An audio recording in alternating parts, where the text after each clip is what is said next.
Du coup, moi, ce que j'en ai pensé, en fait, j'ai beaucoup aimé le format aussi. Le fait que ce soit des étudiants qui organisent ce genre d'événement, ça rend directement le moment beaucoup plus palpable. On a l'impression qu'on peut tous participer. Il y a moins ce truc de hiérarchie entre le professeur et l'étudiant. C'est plus des petites graines qui sont mises à côté de nos études, alors que normalement ça devrait être complètement l'inverse. Enfin, ça devrait être nos études, ce qu'on nous enseigne, ça devrait être ça. Ça doit pas être à côté en fait. Souvent, quand on voit l'écologie dans le cadre des études, je trouve que c'est beaucoup d'écologie pour faire plaisir, qui est très politique. Mais de la mauvaise façon. Là, c'est une écologie politique, mais qui donne du sens. Et je pense que dans notre génération, on manque de sens, beaucoup. Moi, le premier d'ailleurs. Et on cherche un peu tous à en trouver. Et c'est le genre de projet qui porte un sens, qui porte une vraie action. Et c'est très intéressant et c'est très inspirant de voir ça. Ouais, vraiment. C'est super intéressant qu'il y ait des étudiants qui proposent ça et aussi qui nous l'ouvrent à nous, alors qu'en soi, on n'est pas du tout architecte et on n'a rien à voir avec le métier. Bonsoir à toutes et à tous. Merci d'être là, c'est trop bien. Du coup, le film qu'on va voir ce soir s'appelle Composer les mondes. Et c'est un film réalisé et écrit par Elisa Lévy. C'est sur la pensée de Philippe Descola, qui est un anthropologue qui a fait des études dans un peuple d'Amazonie, et donc un peuple qui ne considère pas que la nature existe, parce qu'il estime que la nature, c'est la pensée occidentale qui sépare donc notre civilisation de ce qui devrait être naturel. Et donc, dans le film, il explique un peu tout ça. Et ensuite, il rentre en France et il fait un parallèle avec l'habitabilité de la ZAD de Notre-Dame-des-Landes et qu'est-ce qu'il y a de commun entre ces deux territoires. Et comportement humain, de considérer du coup la nature comme un partenaire social et non comme des ressources à exploiter. Donc voilà, on va commencer et ensuite on fera un débat avec Karim Layani, qui est l'urbaniste qui a monté un projet alternatif à la 69, et avec Jeanne, qui est une architecte qui a vécu à la ZEG.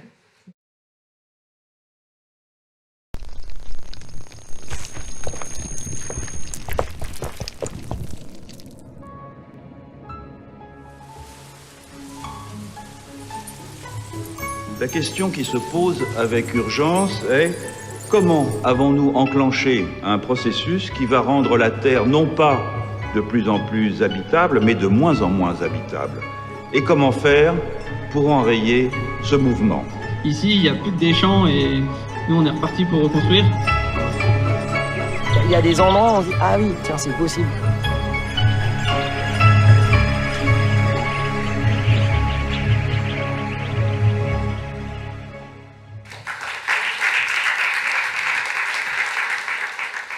On va commencer la discussion. Donc, Philippe Descola, qu'on a vu dans le film, en arrivant à la ZAD, aborde la notion d'habitabilité avec un grand attachement au territoire et surtout au vivant, qui est davantage un partenaire égal, comme le témoignent les slogans militants de la ZAD. Nous ne défendons pas la nature, nous sommes la nature qui se défend. Donc, il y a deux manières de faire pour mener de front une lutte pour changer le monde et renverser l'inaction politique. Les modes de vie alternatifs, comme on a pu le voir, donc, sont des territoires à défendre, et la voie de la démocratie pour changer la société, en développant des nouveaux imaginaires et interpeller la société civile et les politiques par des contre-projets. On va donc pouvoir discuter de ces deux manières de lutter et d'opérer un changement grâce à nos deux invités, Jeanne et Karim. Donc avant de les présenter, je vais vous rappeler en quelques mots le contexte de la ZAD de Notre-Dame-des-Landes et du projet écocide de la 69, c'est un projet d'autoroute. Donc en 2010, Vinci remporte le marché de la construction d'un nouvel aéroport, l'aéroport du Grand Ouest. Notre-Dame-des-Landes, c'est un projet d'aéroport qui est décidé au départ en 1974 à 20 km au nord de Nantes. En 2007, il y a une forme particulière de résistance qui a vu le jour. C'est l'occupation de la zone délimitée par la puissance publique en 1974, la zone d'aménagement différé qui est devenue zone à défendre, ZAD. Cet aéroport visait à développer encore et toujours le transport aérien, mode de transport à l'émission de gaz à effet de serre par kilomètre le plus élevé, mais surtout, il prévoyait de détruire 962 hectares de zones humides, milieu reconnu pour son rôle de puits à carbone Et donc, on détruisait une partie de la solution. C'est surtout à partir de la fin de l'année 2012 et l'échec de l'opération de police César qu'on a vu dans le film, qui visait à évacuer des militants, que le nombre d'habitants et d'habitantes de la zone augmente pour arriver à un nombre de 200 à 300 habitants. Sur les 1600 hectares destinés à l'aéroport, un mode de vie alternatif en lutte contre le projet se développe et devient donc une lutte anticapitaliste. Et pour la protection des milieux, globalement entre 2007 et 2018, mais encore habités aujourd'hui. Donc pour l'A69, pour donner quelques chiffres, on artificialise 30 000 hectares de terre chaque année en France. Et depuis un siècle et demi, la population française a doublé, mais la surface artificialisée a été multipliée par 9. L'A69, c'est un projet d'autoroute entre Castres et Toulouse, projet qui a été amorcé il y a 30 ans et qui était censé désenclaver la ville de Castres, qui a pourtant une école d'ingénieurs, un aéroport, un IUT, entre autres. L'A69, c'est 366 hectares de terres nourricières détruites de manière irréversible, 100 hectares de terres rendues presque incultivables et une centaine d'arbres abattus pour une autoroute de 50 km qui fait gagner 15 minutes sur le temps de parcours par rapport à la nationale déjà existante et qui sera d'exploitation privée pour un coût de 17 € aller-retour. Donc ce projet se fait au détriment du vivant et au profit d'une volonté de construire des villes et des groupements de villes métropolitains toujours plus gros en reliant de manière plus rapide et pour les plus riches, Castres et Toulouse. On est donc prêt à détruire un milieu au profit des entreprises privées, qui ont pour but leur croissance et leur développement économique. Les mesures politiques sont guidées par les intérêts financiers des entreprises privées. Et donc, ces deux projets s'inscrivent dans une logique néolibérale de la fabrique des territoires. Donc, je vais présenter mes invités. Karine, tu es urbaniste et paysagiste, diplômée de l'École nationale supérieure de paysage de Versailles en 2020 et de Sciences Po Lyon en 2018, où tu as eu un certain Guillaume Fagerel en prof, pour ceux qui étaient venus à la conférence. Tu as bossé dans différentes agences d'urbanisme pendant plusieurs années et maintenant ça fait 1 an que tu as lancé ton atelier avec lequel tu proposes un contre-projet contre l'autoroute A69. Jeanne, tu es architecte diplômée de Malaquais et depuis 2 mois HMOLP de la Villette. Donc pendant tes études, tu es allée à la ZAD de Notre-Dame-des-Landes et ensuite tu as fait ton mémoire de fin d'études sur ce sujet et tu es allée vivre à la ZAD pendant 2 ans. Et aujourd'hui, tu travailles chez Fabrique et tu es aussi dans l'association Grimp. Donc pour commencer, est-ce que Jeanne, tu pourrais nous expliquer un peu ton parcours, comment tu en es arrivée là, ce qui t'a amené à étudier la ZAD pendant tes études et ensuite t'y installer durablement. Ça marche, là? Ouais. Ok. Bonsoir. Ça marche pas parce que c'est un super choix, les gens qui là, ça marche? Là, c'est mieux. Ouais. Ok. Donc, t'as tout dit, mais je vais peut-être un peu redire un peu plus en détail, vite fait. J'ai commencé à aller à la ZAD du coup en 2015 pendant mes études, mais sans en lien avec mes études d'abord, quoi, par curiosité, avec des amis en vacances, week-end, découverte. Et c'est pas mal ça qui a participé à me politiser, quoi, pendant les années. Enfin, il n'y avait pas que ça, mais il y avait beaucoup ça quand même qui m'a fait découvrir le milieu squat. Anticapitaliste, féministe, anarchiste, etc. Voilà, et j'ai fait un premier chantier en 2017, enfin participé à un chantier participatif, quoi, comme on a plein à la ZAD. Ce qui m'a aussi pas mal marqué et orienté vers la question de la construction écologique que j'avais pas particulièrement avant.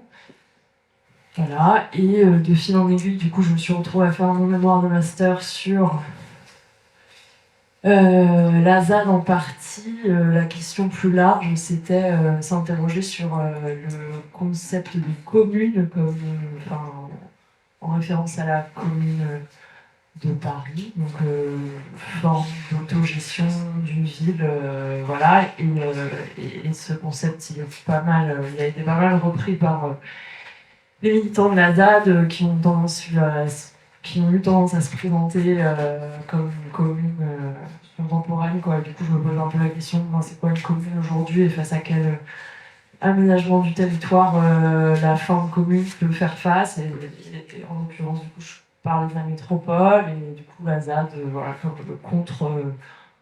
Bon, je vais dire contre-projet, c'est un peu fort, mais une autre manière de faire territoire que la forme métropole. Voilà.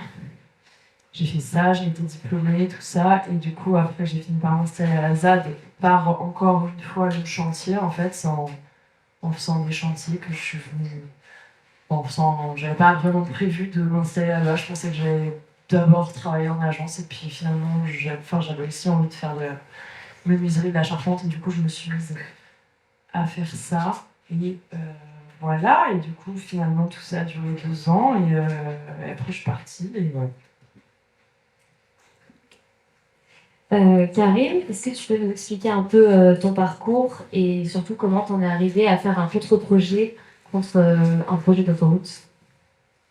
Bonsoir à toutes et tous. Tout d'abord, merci beaucoup pour votre invitation. Je suis très heureux d'être ici. C'est la première fois que je viens à l'école d'architecture. Et je trouve ça super beau de voir des étudiantes et des étudiants se mobiliser comme ça pour proposer des soirées. Donc, bravo. Alors oui, effectivement, donc moi je suis urbaniste de première formation et ensuite j'ai repris mes études en alternance en paysage avec l'idée d'avoir une formation un peu plus sensible parce que l'urbanisme parfois c'est un peu froid, c'est un peu dans le réglementaire, etc.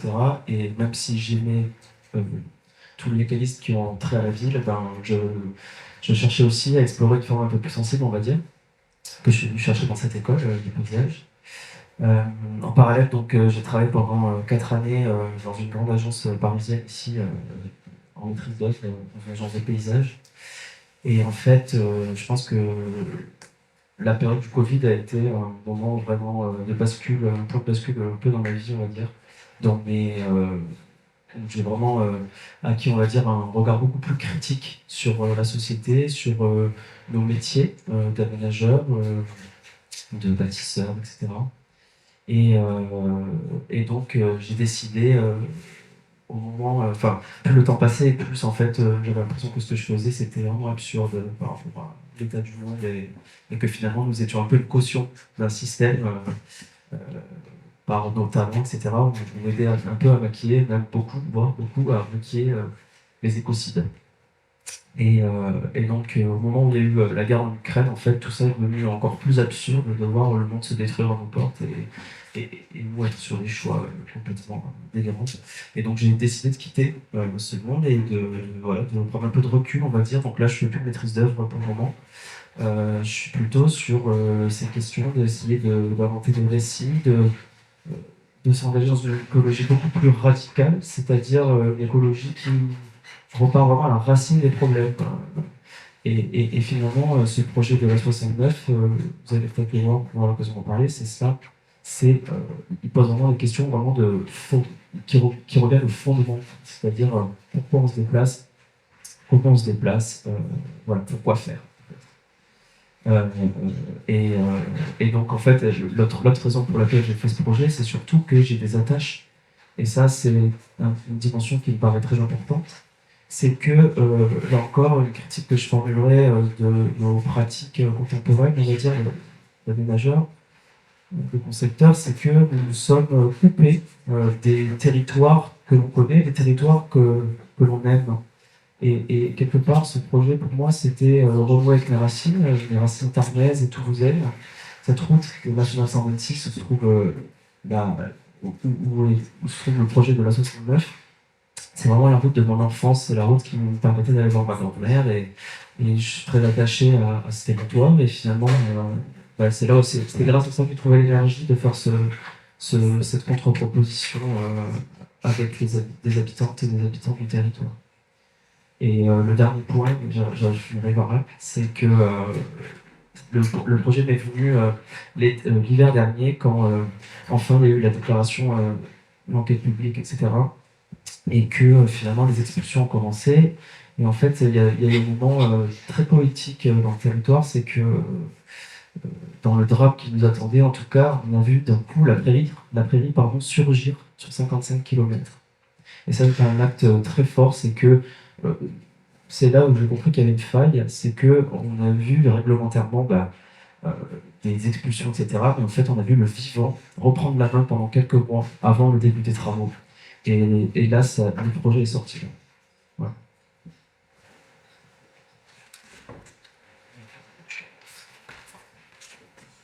Merci d'avoir expliqué votre parcours. Et je pense que ça peut être intéressant maintenant qu'on discute des différents projets en fait, que vous aimez bien et comment aussi vous avez agi là-dedans. Si on peut un peu diviser ça en deux parties, il y a le fait d'agir en fait et de créer une nouvelle forme de société en partenariat avec le vivant, avec l'humain, sans considérer qu'il soit une ressource exploitable et pardon, j'ai un trou de mémoire. Donc ça, c'est la première partie, c'est la ZAD. Et la deuxième partie aussi, qui est le fait de ramener ses compétences pour projeter un nouvel imaginaire avec la 69. Et ça aussi, ça permet d'interpeller la société civile et ses politiques, et c'est en fait un contre-projet. Si on peut commencer directement en lien avec le film, et donc la ZAD, est-ce que Jeanne, tu peux nous expliquer globalement qu'en fait, comment ça se passe la vie là-bas? Est-ce que chacun a une tâche? Est-ce que chacun a un métier? Ouais. La vie là-bas, c'est plein de trucs. Du coup, j'ai essayé de pas être trop schématique, mais de pas parler pendant 2 ans non plus. Chacun a une tâche, un travail, chacun s'occupe. Il y a des formes de spécialisation comme dans la vie de la société, tout ça. Après, chacun a plusieurs activités. Enfin, c'est peut-être moins segmenté et beaucoup plus ouvert à l'auto-formation, à la formation des uns des autres par les uns des autres et disons les différents. Voilà. Bon, après, du coup, sur la question du travail dans cet espace, il y a plein de choses différentes, mais en gros, pour essayer de résumer, donc, il y a 200 habitants, c'est un territoire assez grand, dans le sens où je pense que pour le traverser dans l'horizontale d'est en ouest, à mon avis, on marche 2h30, quoi. C'est pas un village. Et c'est des collectifs qui sont répartis de manière...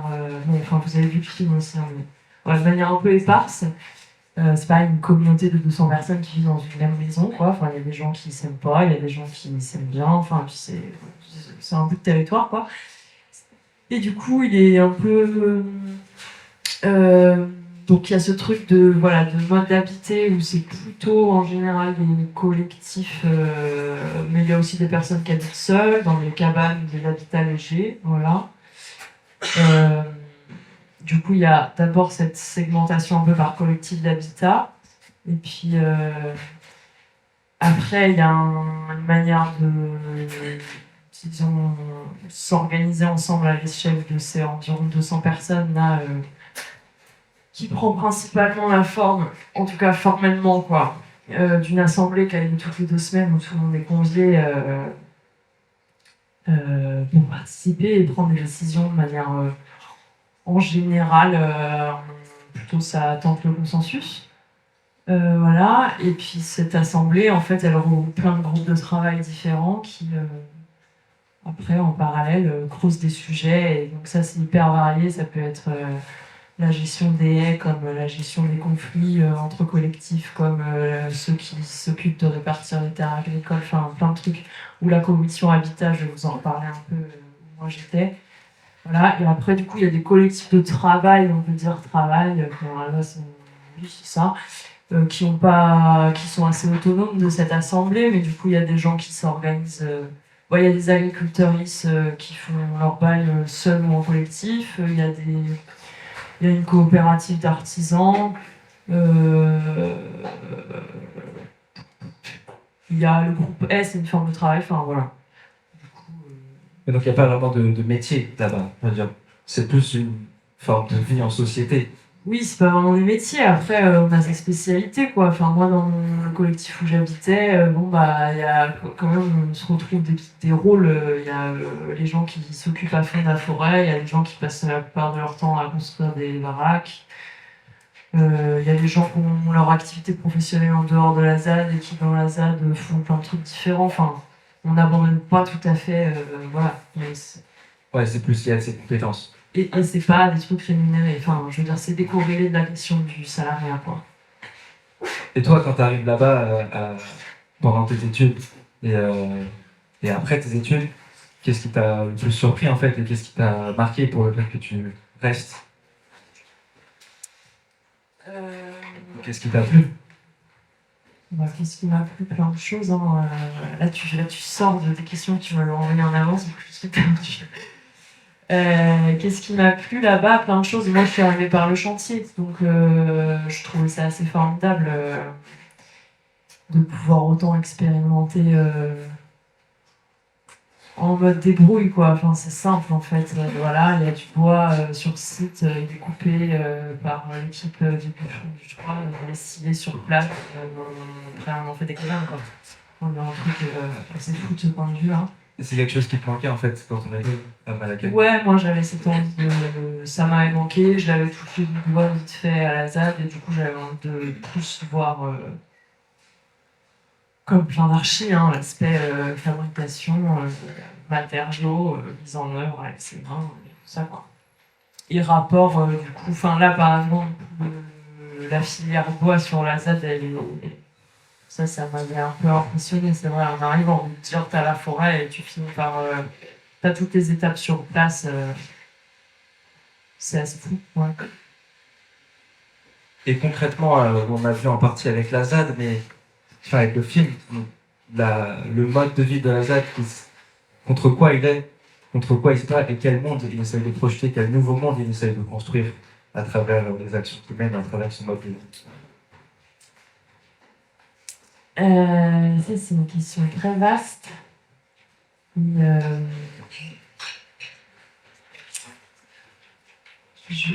Enfin, c'est difficile de pas être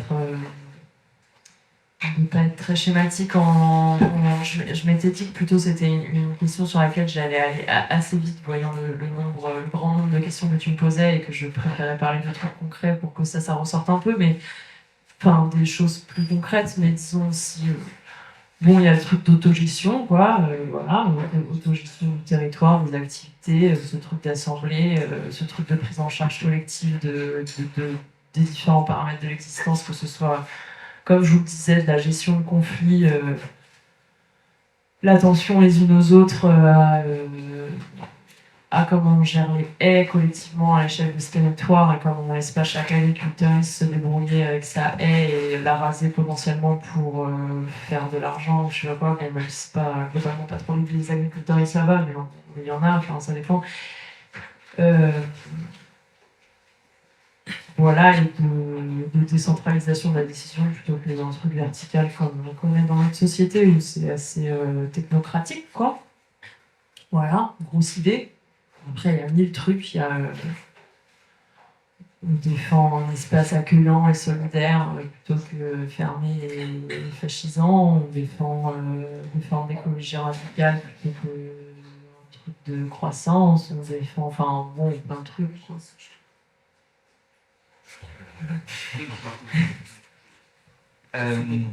Ouais, et en ce qui concerne la métropolisation, c'est un truc dont on a déjà pas mal parlé en fait, déjà dans les tables rondes avant. Vous avez des revendications par rapport à ça? On en a un peu parlé tous les deux, mais est-ce que tu peux un peu me préciser? Est-ce qu'on a des revendications par rapport à la métropolisation? Qu'est-ce que je t'ai dit Sur le fait en fait que si vous organisez aussi, c'était contre ce phénomène-là. Ouais, bah ça c'est pareil, c'est la métropolisation, enfin c'est juste la fabrique du territoire au service profit, quoi, voilà, dicté par des technocrates, et donc après,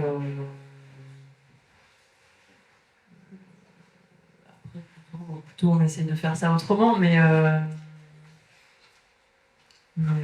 comment, ça aussi c'est très schématique, je sais pas trop comment dire. En tout cas, après t'avais une autre question, mais je sais pas si c'est le moment d'y répondre, mais moi en parlant de la ZAD et en ayant vécu là-bas, j'ai pas non plus envie qu'on retienne un truc de c'est un modèle idéal et les villes c'est de la merde. Moi quand je critique la métropole, je critique disons l'objectif, enfin le fait que le capital utilise la ville comme source de profit, donc par la spéculation et tout le bazar et l'industrie du BTP, et enfin toutes ces machineries méta-économiques là qui sont liées à la ville. Mais du coup, moi, j'ai plutôt envie de militer pour le droit à la ville. Et la ZAD, c'est une forme de droit à la ville, en fait. C'est pas, enfin, c'est ce qu'on appelle le droit à la ville. Après, là, du coup, c'est pas la ville, mais c'est juste le fait de pouvoir décider que les gens puissent décider de comment ils utilisent les espaces et que tout ça soit pensé dans ce but et pas d'extraction du capital. Et l'architecte là-bas, si entre guillemets il n'y a pas vraiment de métier mais plus de compétences, qu'est-ce qu'il fait entre guillemets et qu'est-ce qu'il fait concrètement? Est-ce que c'est lui qui dessine les plans? Est-ce que c'est lui qui construit? Ou c'est plus d'autres métiers qui ont plus l'habitude de faire ça entre guillemets et... Voilà. Du coup, ça, sur la partie chantier que j'évoquais et que j'ai pas mal, à laquelle j'ai pas mal pris part en y étant, il y avait en effet quelques archives, il y a quand même, je sais plus, je crois qu'on était une dizaine au moment où j'étais à avoir fait des études d'archi, habité à la ZAD, un truc comme ça. Et je pense que si je dis pas de conneries, ouais, non, peut-être pas. On va dire 8 sur 10 faisait quand même beaucoup de chantiers, quoi. Il y en avait qui avaient décidé de plus faire grand chose qui a un rapport avec l'archi, mais voilà. Donc il y a des archives dans ces gens qui s'occupent de chantiers, mais il y a aussi du coup des personnes qui ont plutôt des formations artisanes, c'est logique, et des personnes qui n'ont pas eu de formation, mais qui se sont auto-formés, comme les archives finalement se sont auto-formés à la menuiserie, puisque à la base on ne sait pas trop faire ça. Et non, du coup, pour juste développer un peu c'est quoi ces chantiers dont je parle, peut-être vous dire rapidement les chantiers auxquels moi j'ai pris part pour un peu donner un aperçu de ce que ça peut être les chantiers à la ZAD. En gros, il y a beaucoup... Enfin, moi, les chantiers auxquels j'ai pris part, il y en a 2. Je suis arrivée, j'ai fait du parquet et une grosse porte pour le hangar de l'avenir, qui est un atelier de menuiserie, charpentrade et la scierie collective utilisée par pas mal de gens à la ZAD. Ça, c'était un chantier école encadré par l'équipe de ce hangar qui visait à faire le parquet et la porte du hangar. Donc ça, infrastructure collective, chantier école, il y a des gens de l'extérieur qui viennent, mais aussi des gens de la ZAD, voilà, qui apprennent, qui se forment auprès de personnes qui savent faire. Donc il y a un mélange de gens compétents, gens pas compétents. Il y a eu ça.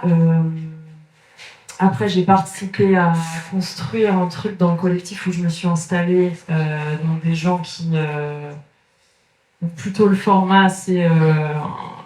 en général, mais c'est pas tout le temps comme ça, mais dans les collectifs, il y a une maison commune, et puis après, dans une coloc à Paris, on a un appart, on a tous des chambres, là-bas, t'as la maison commune, où t'as les parties communes, et après, au lieu d'avoir des chambres, les gens ont pris des caravanes, des cabanes, parfois des trucs qui ressemblent plus à des vraies maisons. Et du coup, là, on a fait ça, et puis ils en ont marre d'être dans les caravanes, globalement, c'est pas très fort.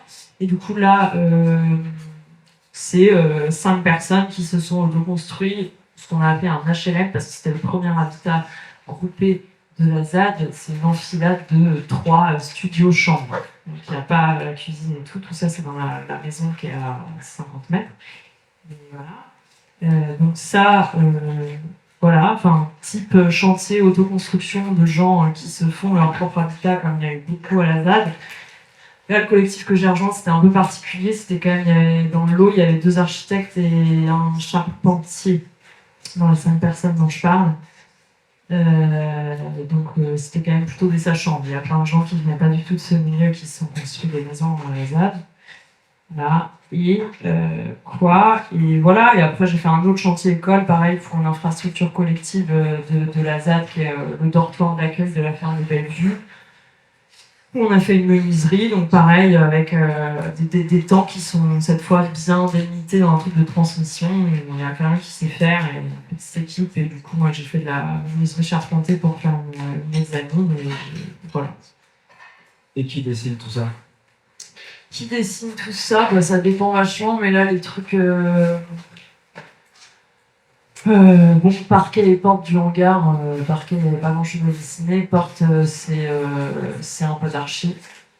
Maison autoconstruite, bah là, c'est les 5 personnes qu'on fait ensemble, mais je pense que c'est beaucoup les 2 archis de la bande qui ont dessiné. Mais bon, moi, j'ai traîné avec les archis là-bas, hein. C'est pas représentatif de toute la table. Il y en a qui ont dessiné leur maison sans archis.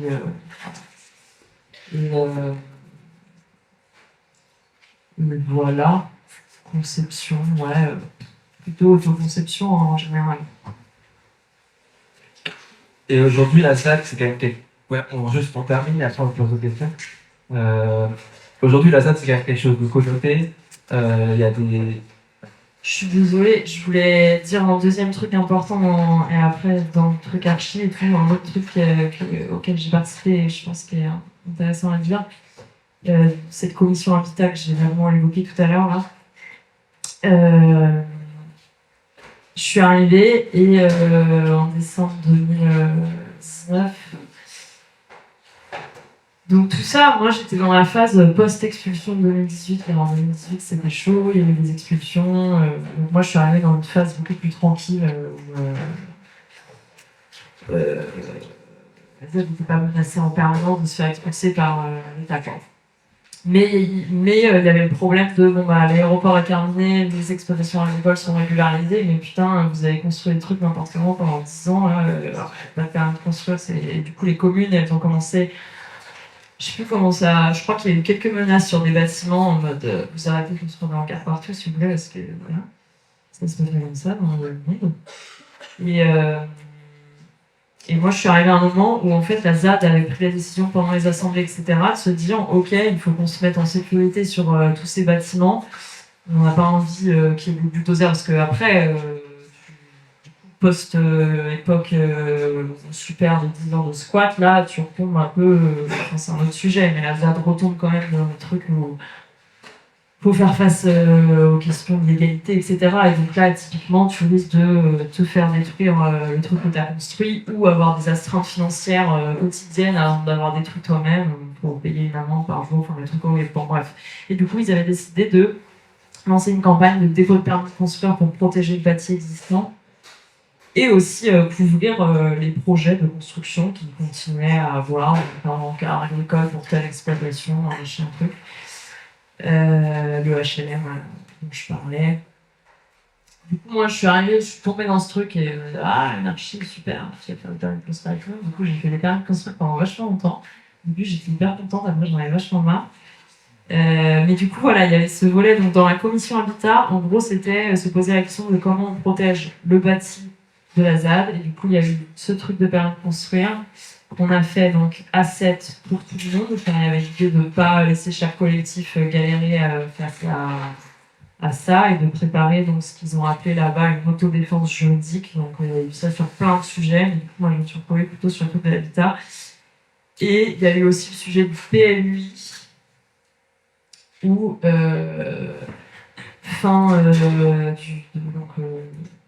abandon du projet d'aéroport, le PLUI qui tombe et qui... le PLUI, il a mis plusieurs années à se faire dans les communautés de communes, machin, il a été fait. Et en fait, il a classé l'ensemble de la ZAD en zone agricole et naturelle, dans lesquelles, en fait, il est interdit de construire du logement. Du coup, on était dans une impasse à plein d'endroits. En fait, de fait, il y avait 200 personnes qui habitaient sur le territoire et qui avaient bien des habitats, sauf que les habitats n'avaient pas été déclarés, et qu'ensuite, ils ont dit que le PLUI C'était une zone agricole et naturelle, donc en fait, il y avait plein d'endroits où on pouvait même pas faire des permis de construire pour de l'habitat, puisque ça aurait été rejeté direct, il n'y avait pas moyen. Du coup, il y a eu des recours qui ont été posés pour ce PLUI. Je ne sais même pas où ça en est.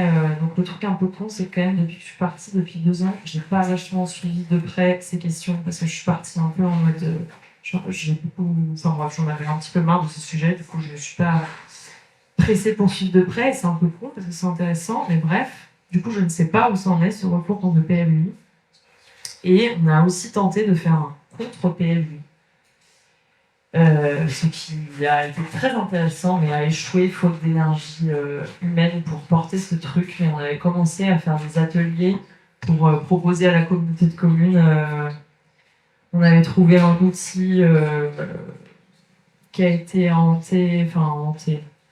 permis, créé avec la loi Allure, si je ne sais pas connu, qui s'appelle le STECAL, et qui permet de définir des sous-zones dans les zones agricoles et naturelles où on peut un peu changer. Du coup, on avait commencé une carte de la ZAD avec les STECAL, habitat, un tel endroit, activité économique. C'est pareil, le hangar de l'avenir dont je parlais, menuiserie charpente scierie, en fait, c'est impossible en zone agricole et naturelle de déclarer des activités artisanales.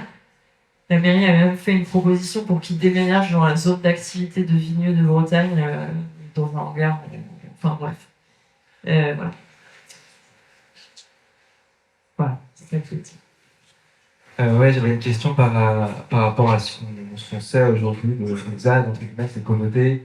Il y a Darmanin qui fait des dispositifs anti-ZAD. Il y a la loi Carpathian qui a été votée récemment pour les squats. Est-ce que c'est encore possible de construire ces lieux-là? On sait qu'à la 69, il y a eu un début de ZAD qui a été commencé et qui a été balayé en l'espace de quelques heures. Est-ce que ces lieux, ces nouveaux mondes sont encore possibles aujourd'hui, ou au contraire, tout ce système d'aujourd'hui réduit ces pensées-là ou pas? Enfin, qu'est-ce que t'en penses par rapport à ça? C'est chaud, hein. Je sais pas, je vais me déprimer. Enfin, moi, je suis déprimée, donc je sais pas. Je pense que c'était incroyable ce qui s'est passé en 2012 et que ça ne pourrait plus avoir lieu maintenant. 2012, donc le moment où en fait les gens réussissent à faire fuir les gendarmes et reprennent la zone. Enfin, en fait, déjà à l'époque, je pense que c'était complètement fou et je ne sais pas vraiment ce qui s'est passé. Enfin, si, il s'est passé que je pense... en fait, je sais pas, je vais voir ça en théorie politique, mais je pense qu'à l'époque, peut-être ils avaient un peu plus peur de tuer des gens qu'aujourd'hui. Ça fait partie des raisons qui expliquent qu'ils se sont arrêtés en voyant la détermination de 2012 et qu'aujourd'hui, malheureusement, je crois qu'ils ont de moins en moins peur de tuer des gens. Et comme tu dis... Enfin voilà, aux expulsions de 2018, il y a un mec qui s'est fait arracher la main. Ils y sont allés très fort et évidemment quand ils ont dit soit on arrête de vous expulser ou vous acceptez de rentrer dans les clous et d'aller vers légaux et payants pour les exploitations agricoles et les habitats, soit on continue à vous détruire, bah, tout le monde a dit ah ok. Enfin non, pas tout le monde, il y en a qui se sont barrés en claquant la porte et qui n'ont pas voulu négocier, mais la majorité des gens ont dit ok, on va... Enfin bref, ils sont très forts, je sais pas si on peut... Non, je pense que là, aujourd'hui en France, on peut pas refaire un visa de retour inférent n'importe où. Il faudrait vraiment beaucoup de gens. On a vu à Sainte-Soline comment on était quand même beaucoup et voilà. Vous avez des questions jusque-là ou pas?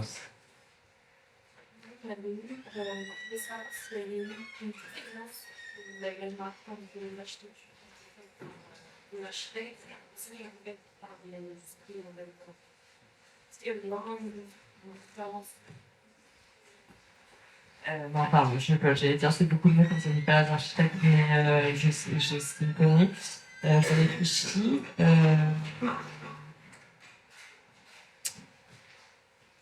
Franchement, non, je ne saurais pas répondre à cette question. Il y a des très belles maisons, enfin, je veux dire, même, enfin, je serais incapable de dire que les trucs, donc ce que je viens de dire en rigolant, je ne le dis pas. Il y a des très belles maisons qui ont été construites sans archi. Je n'ai pas étudié sérieusement les constructions des âges. Je suis pas trop capable de répondre à cette question. Il y a pas un truc super. Puis il y a des bricolos de fou, quoi. Enfin, là, il y a par exemple un mec qui est lancé dans le concept du module, qui est une sorte de caravane autoconstruite en bois, paille, qui a un habitat léger qui peut être posé sur des châssis déplacés, donc une sorte de tiny, mais voilà, il est super, il n'est pas archi. Il a plein de... Vous avez parlé qu'il fallait plus de monde si on voulait refaire le test d'aujourd'hui, par exemple, comme vous expliquez. Est-ce que vous ne pensez pas qu'il peut y avoir des problèmes qui arrivent s'il y a trop de monde, et comment recréer une salle avec beaucoup plus de personnes qui arrivent, et toujours ce sentiment de fameux, s'il y a beaucoup plus de monde qui viennent, et est-ce que vous avez été confronté à des difficultés de manque, des choses qui sont mal passées à la salle? Il y a des sentiments de famille, c'est ça? J'ai bien entendu.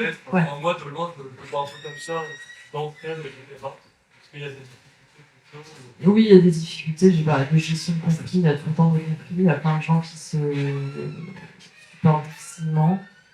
Et aujourd'hui, je pense qu'on peut dire que ça va mieux, mais il y a eu des moments hardcore humainement, notamment ce moment de 2018. Où il a fallu choisir entre accepter de négocier avec l'État cette histoire de loi agricole, ce qui semblait, ce qui était très chiant, et ce qui a été... il y a des personnes avec des convictions anarchistes très radicales qui ont dit non, moi jamais de la vie je négocierai un bail agricole avec l'État, moi j'étais là pour squatter, je me casse. Et bon, bref, il y a des moments où du coup ces personnes se sont trouvées en gros conflit avec des personnes qui ont dit nous on veut préserver ce qu'on a construit ici et tant pis, oui on va accepter de faire des gros... Enfin bref, je vous pointe ce moment parce que c'était vraiment un gros moment de conflit. Du coup, oui, il y a toujours du conflit. Là, il n'y a plus que 150-200 personnes. En fait, je ne sais pas, quand j'y étais, on disait 170. Mais en 2013, je crois, environ, moi, j'étais pas là, mais on m'a raconté, c'était monté à 300-350 personnes. Et c'était le bazar. Il y avait des conflits politiques tout le temps, etc. Donc, c'est pas apaisé. Mais malgré tout, ça a tenu, ça donne un truc super. Voilà. Après, du coup, si on refaisait ça avec plein de gens, ça referait pareil. C'est fatigant, mais...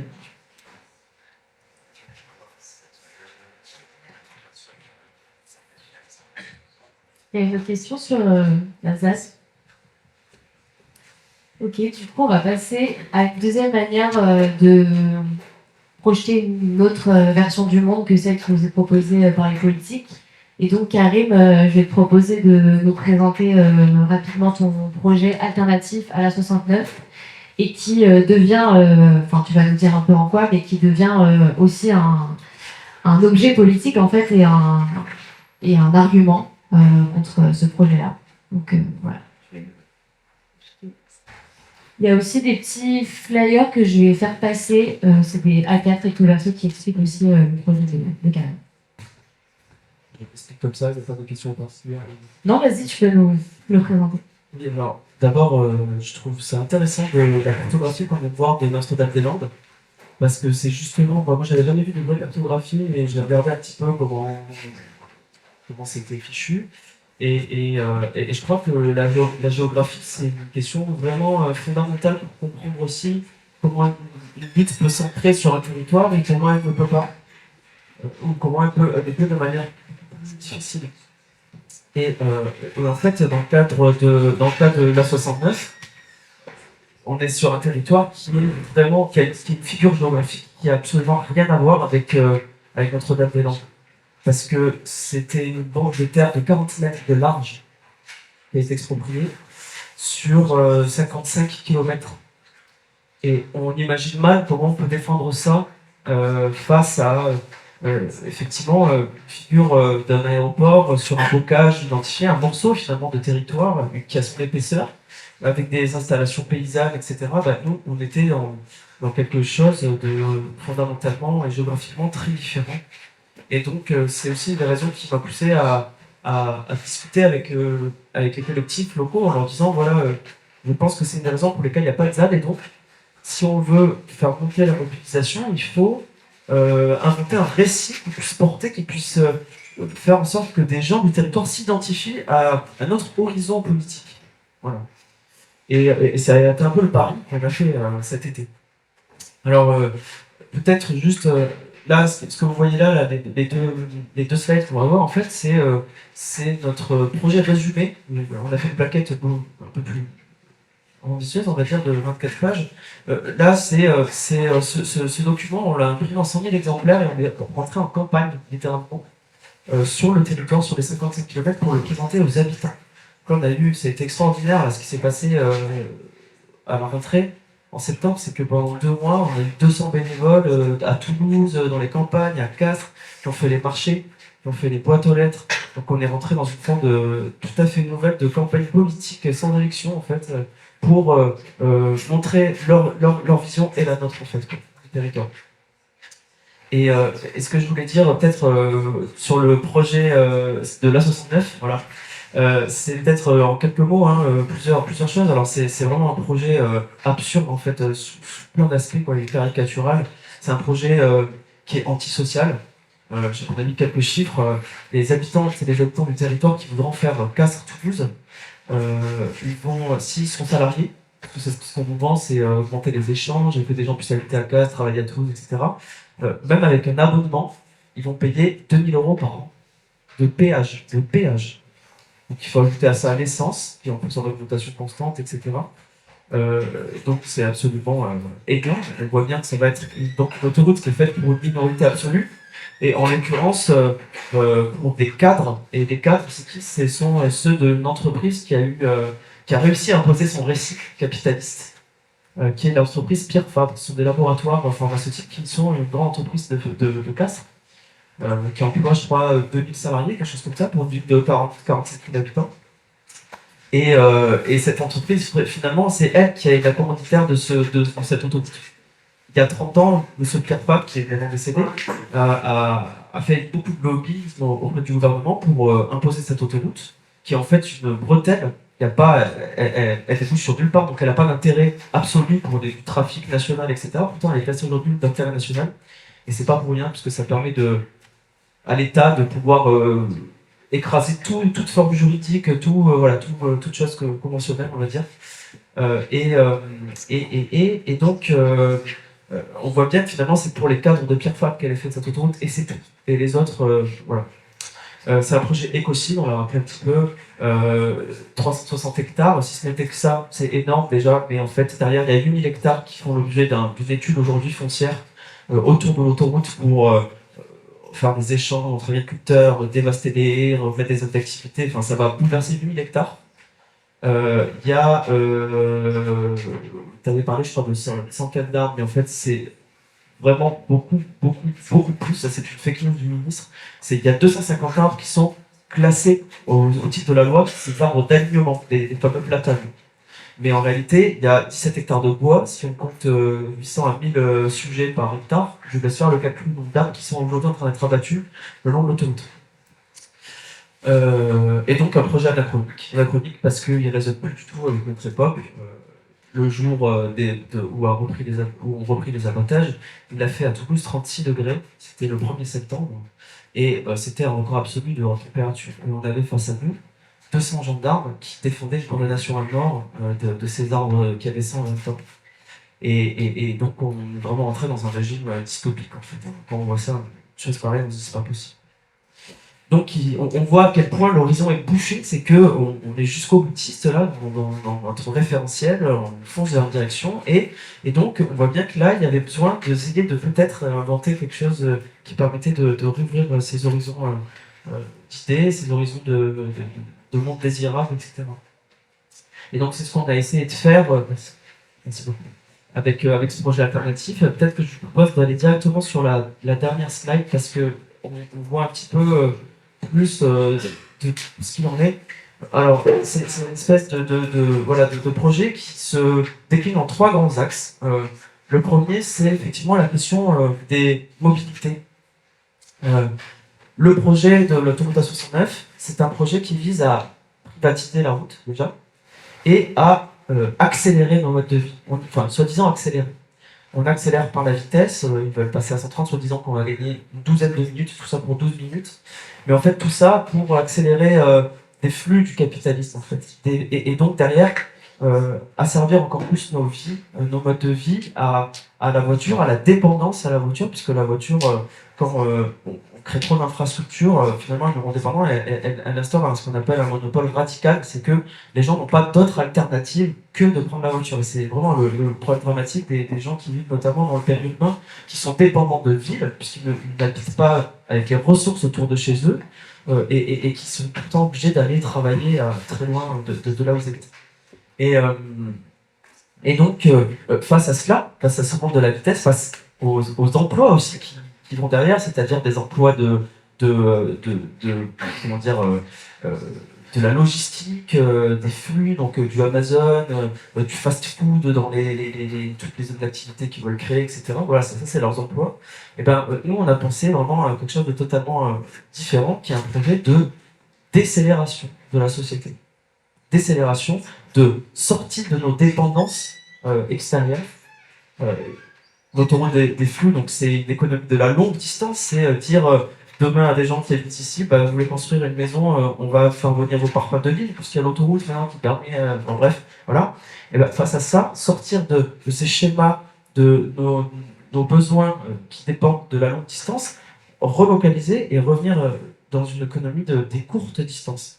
Et donc ça, effectivement, la question des transports, elle est fondamentale là-dedans. Alors bon, elle s'écrit dans trois matériellement, trois voies en fait. La première, c'est le train. Le train existe. On veut le voir réhabilité. On veut qu'il y ait plus de voyageurs avec plus d'arrêts, avec des trains longs, des trains courts. Voilà, vraiment en faire une alternative à la voiture. En faire aussi, ça a émergé ces dernières semaines avec des discussions qu'on a eues avec des gens intéressés par cette question. L'idée qu'on puisse faire du fret aussi. Effectivement, c'est intéressant d'avoir des camions partout, d'avoir des pôles gares finalement où on puisse avoir les marchandises, etc. Et faire les derniers kilomètres avec des véhicules légers, etc. Et ensuite, il y a la route nationale existante. Parce que ce que j'ai oublié de dire, c'est que il y a une route nationale qui existe, qui est pas saturée. Il y a 8000 véhicules jour, c'est tout à fait correct. Ils vont construire notre route à 50 mètres. On voit tous les travaux, vous prenez cette route, elle est collée, donc on va se retrouver avec 6 voies, les unes à côté des autres, 4 où il faudra payer 17 € et 2 gratuites, mais déclassées, avec des ronds-points partout. Et donc, si vous voulez continuer à prendre cette route, ça va prendre 20 minutes de plus. Voilà. Donc, nous, cette route, on veut la réhabiliter, non pas pour en augmenter la vitesse, mais en augmenter la convivialité. Et ça se fait comment? Ça se fait par augmenter les arrêts sur la route, des points de connexion avec le troisième type de transport qu'on va voir, et des points où on puisse avoir des circuits courts, des espaces de rencontre, d'autopartage, beaucoup plus de transports en commun avec des quais pour les bus, etc. Donc vraiment augmenter le partage de la route, la convivialité, son confort aussi climatique en replantant tout ce qui a été détruit par l'État.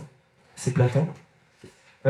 Et donc cette route en interconnexion avec du coup un peu l'innovation de ce projet, c'est-à-dire de reprendre le tracé de l'autoroute, les terres qui ont été expropriées, pour sur une petite partie de ces terres, sur 3 mètres de large, faire cette première véloroute nationale française, qui serait une route qui relierait Toulouse à Castres, mais surtout qui relierait les villages entre eux, et donc avoir une mobilité en milieu rural avec des alternatives à la voiture.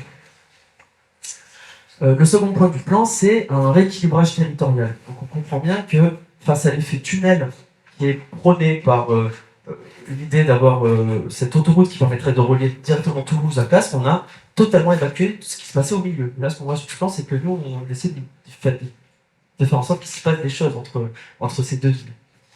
Et donc, ce rééquilibrage, c'est une démétropolisation, de sorte que finalement, tous ces villages, ces villes, ces bourgs, puissent vivre de manière autonome, alimentairement, dans les emplois qui vont... avec la relocalisation des emplois, et par ce qu'on a appelé des équipements leviers. Il y a 7 grands équipements, qui sont des équipements un peu thématiques, qui réinvestissent des lieux en déprise sur le territoire, et sur lequel on veut voir émerger des thématiques qui permettent de se reconnecter à des réalités écologiques. Par exemple, il y a une base aérienne à Bourg-Saint-Bernard qui est déjà un peu écologique puisque en fait c'est des planeurs. C'est une association qui gère des planeurs et les planeurs, quand il n'y a pas de moteur, nous on propose de garder cette base aérienne et d'y ajouter des nouvelles mobilités, peut-être dirigeables qui fonctionnent à l'hélium, etc. Enfin bref, de travailler voilà, sur des équipements comme ça, thématiques, un centre de météorologie aussi pour travailler sur la question du changement climatique dans cette base aérienne. Et donc voilà, on a cet équipement comme ça. La question, je parlais des emplois, et nous, je vous ai parlé des bullshit jobs, en gros, de ce qui est produit par le tout, et nous, on réinvestit les zones d'activité pour les transformer en zones vraiment artisanales. Je parlais de reproduire sur place. Reproduire comment? Aujourd'hui, il y a des grands débats de dire est-ce qu'on doit relocaliser les industries en France, etc. Moi, je vais vous étonner, mais je pense qu'il ne faut pas les relocaliser. En fait, il faut juste changer le modèle, aller vers produire avec de l'artisanat, des manufactures, des choses à beaucoup plus basse échelle et low-tech. Et on peut le faire dans ces zones d'activité pour respecter le zéro artificialisation nette, les existantes, et les réaménager de sorte qu'elles soient beaucoup plus en prise avec nos besoins sur le territoire, et aussi qu'elles ne soient pas uniquement dédiées à un schéma de la voiture, en fait. Qu'on en fasse des lieux conviviaux, des lieux où on peut s'arrêter à vélo, où on peut passe tout le temps consommer aussi, en faire des espaces de destination avec des parcs, des choses comme ça. Voilà. Et le dernier point, je suis désolé, je finis sur ça, c'est une stratégie d'acclimatation et de mutation agricole. Voilà, nous on pose les termes du débat. En 2050, en Occitanie, les pics de chaleur, ça va être 50 degrés. C'est déjà 43, 44 aujourd'hui à Toulouse. Donc, c'est-à-dire que la température, le corps ne peut plus survivre. Mais face à ça, il ne faut pas être fataliste, mais il faut l'assumer. Il faut dire que c'est ça, notre horizon. Donc, il faut changer notre territoire pour l'adapter à cela. Et en fait, finalement, ce projet, c'est aussi un projet de reprise de terre, du foncier, pour en faire un commun, finalement, une large épaisseur, où en fait, on va venir tester des nouveaux systèmes agroécologiques, replanter des haies, planter même des pépinières temporaires qui vont permettre après de diffuser dans le territoire ce modèle, plus tard. Et de travailler aussi sur, comme je disais, ne pas être fataliste. Nous, on a chiffré, par exemple, qu'on voulait voir revenir des oiseaux sur notre territoire. Chaque année, on voit des effondrements d'espèces, et avec une politique comme ça, on peut imaginer qu'à terme, c'est un objectif, c'est qu'on ait plus de vivants, qu'on réhabite avec les autres vivants notre territoire. Voilà. Comme c'était super riche, je vous propose de poser des questions à Karim sur son projet, si vous en avez. Moi, je voulais savoir si tu avais déjà présenté ce projet-là à des acteurs du territoire, que ce soit dans des institutions ou des locaux, et qu'est-ce qu'ils en avaient pensé? Oui, alors effectivement, on l'a présenté à plusieurs personnes. Alors, ce qu'il faut savoir, c'est qu'on nous dit que tous les élus locaux sont pour la 69, etc. Encore une fois, c'est totalement faux. Ceux qui sont pour, c'est ceux de la ville de Castres. Mais sur tout le territoire, en fait, il y a un nombre considérable de communes qui sont absolument opposées au projet et qu'on a rencontré depuis 7 ans, puisqu'on a présenté le projet de notre voix à 150 élus quand même. Donc, c'était un moment intéressant. On est allé aussi fin septembre sous l'invitation de certains députés du territoire à l'Assemblée nationale à Paris. Et donc ça a été un moment intéressant parce que il me semble en plus que le projet peut susciter des questions d'ordre national finalement dont le législateur pourrait s'emparer demain, notamment par exemple la question des véloroutes, du foncier, etc., de toutes ces questions-là, le zéro artificialisation nette, comment on en a, tout. Donc ça a été un moment super important, intéressant, et donc face à ça, on a été aussi dans une confrontation politique, et ça c'est quelque chose de très important, c'est que nécessairement faire ce genre de projet, ça questionne aussi notre rôle nous, et moi dans mes projets maintenant il y a toujours cette question politique. Je crois qu'il faut assumer que l'architecture, le paysage et l'urbanisme, voire aussi les métiers d'ingénieur, ce sont des métiers politiques.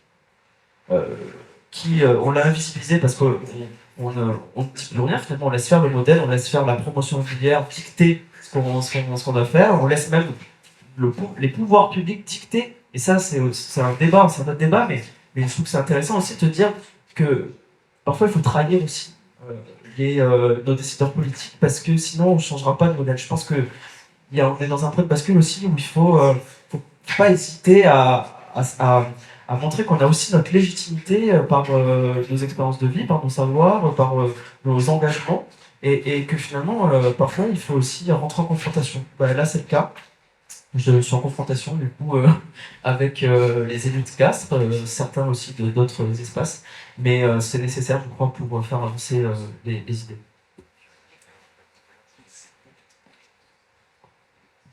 Et là, concrètement, le projet de la 69. Ouais. Alors, là, de ce que je comprends, la 69, c'est vraiment... Oui, le projet, effectivement, il est engagé. Les travaux avancent assez rapidement, surtout sur les abattages d'arbres. Après, pour l'instant, à part cette dimension-là qui est absolument irréversible, hein, d'accord, tout le reste est réversible de ce qu'il fait. Il n'y a pas de béton coulé encore. Les usines, les centrales à bitume sont en cours de construction et sont décriées par les populations au niveau local de manière très forte. Et donc, ça, ils ne s'attendaient pas que ce soit à ce point. Et donc, effectivement, le projet avance, mais il y a aussi des blocages. C'est-à-dire que la lutte sur le terrain, elle est quand même engagée. Ça a aussi rallié beaucoup de monde qu'on fasse le projet alternatif. Des gens aussi qui ont dit moi, je veux me battre. Les idées qui sont, peut-être qu'il y a des choses à reprendre dans ce projet-là, il n'est pas du tout parfait, on est d'accord, hein, mais par l'horizon qu'il déploie, il y a beaucoup de gens qui sont intéressés pour ça. Mais moi, j'ai discuté pas mal avec des écureuils qui sont dans les arbres, qui défendent les arbres, et il y en a plein qui m'ont dit, pas forcément des sensibilités dans le paysage, etc., et qui m'ont dit, mais Karim, ce projet, ça me donne encore plus de raisons de défendre les arbres, qu'on veut voir advenir un projet alternatif à ce qu'il nous présente, quoi. Donc effectivement, après, je tiens à dire quand même que ce projet, c'est pas juste du bon fait, hein, c'est aussi tout le collectif La Voix est libre qui s'est engagé suite à la proposition que moi j'ai formulée qu'on collabore ensemble. Et en fait, ça les anime énormément. On fait des soirées maintenant de notre voix pour présenter ça dans les cinémas, etc. Couplé avec des films pour faire des soirées un peu thématiques, comme ce soir. Et puis on va enrichir le projet. On va s'adapter. Là, des questions importantes, c'est de travailler beaucoup plus sur Castres. Parce qu'on voit bien sur ce plan que finalement, c'est pas ce qui est mis un peu au centre du jeu, mais c'est important. Et notamment, on va essayer de déconstruire ces laboratoires phares pour construire une nouvelle économie sur le territoire. Voilà. Déconstruire cette image, en fait, et ce récit capitaliste, mais en montrant que ces savoir-faire, ils peuvent se redéployer dans une logique beaucoup plus coopérative, horizontale, etc. sur le territoire. C'est ce qu'on va proposer au Castres. Non.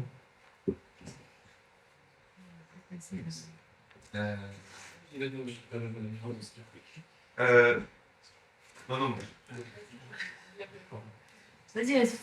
Ah, ok. Alors, c'est une question. Déjà, merci beaucoup pour les deux interventions qui ont appris beaucoup de choses. C'est une question qui s'adresse à vous deux. Et pour Carmel, peut-être plus aux paysagistes qu'aux urbanistes. Comment dire? On entend beaucoup parler d'écologie ces derniers temps, et moi, il me semble que le projet, vraiment, j'y crois, je le trouve super, et ce que vous avez dit aussi sur ce qui se passait dans la ZAD, dans l'autoconstruction, l'auto-formation, c'est des choses que j'ai pu faire aussi de mon côté, et à chaque fois, ça m'a plutôt enthousiasmé. Mais c'est beaucoup des propositions qui sont très soit chiffrées, c'est-à-dire que c'est une écologie qui passe aussi par une défense un peu rationnelle de 250 hectares, bilan prévérable et ça, et je trouve ça légitime, parce que ça permet de se mettre sur un pied d'égalité avec l'autre proposition d'autoroute. Et pour ce qui est de ce que j'ai vu dans la ZAD, des films que j'ai vus et puis des interventions après, il me semble que c'est quand même beaucoup centré sur la question du chantier, c'est-à-dire de la réalisation physique, matérielle de la chose. Mais dans cette question d'une espèce d'écologie qui, je crois, est portée un peu de la même manière par la 69 contre-projet et la ZAD, il y a une question de forme qui m'intéresserait, parce que on est archi, et vous êtes paysagiste aussi, donc certainement la question de la forme ne vous échappe pas du tout. Et peut-être des urbanistes sont plus, donc vous l'avez dit, dans cette question de programmation qui est plus vaste et qui, en un sens, prend moins de risques sur la forme, puisqu'elle donne des grandes intentions qui sont programmatiques.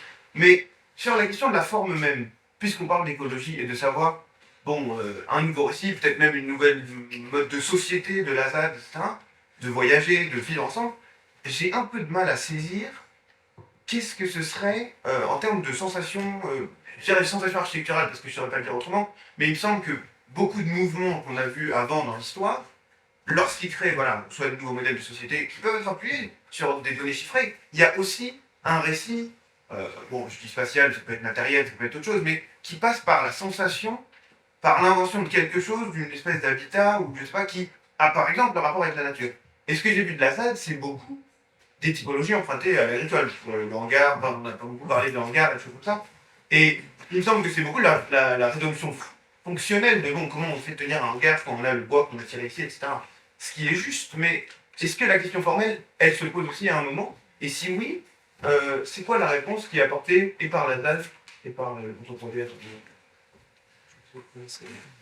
Si tu veux commencer, ça m'arrange. Oui, alors. Oui,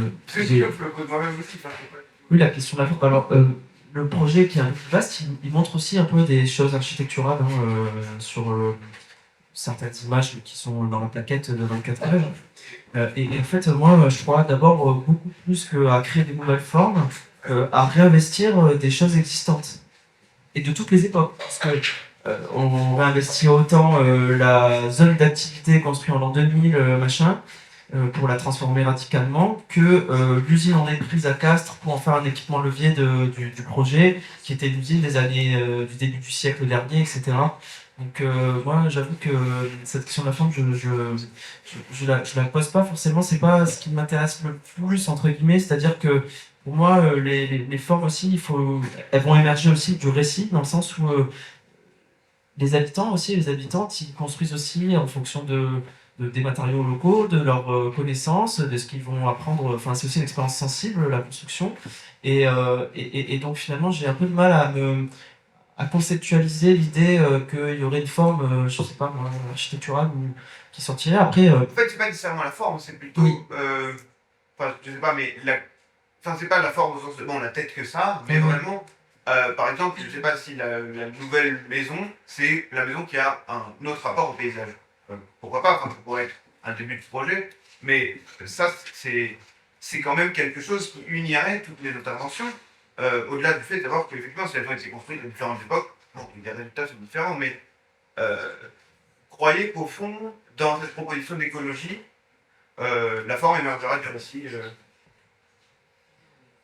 Je sais pas trop répondre à ça, je suis pas architecte non plus, mais en tout cas, pour la partie paysage, moi ce que je voulais dire, c'est que en fait, c'est dommage parce qu'il y a une troisième image, normalement, c'est une série de 3 axonométries, c'est les situations initiales d'aujourd'hui, et les 2 situations possibles, et donc on aurait pu voir ce que c'était aujourd'hui, et comment on en arrive à ça.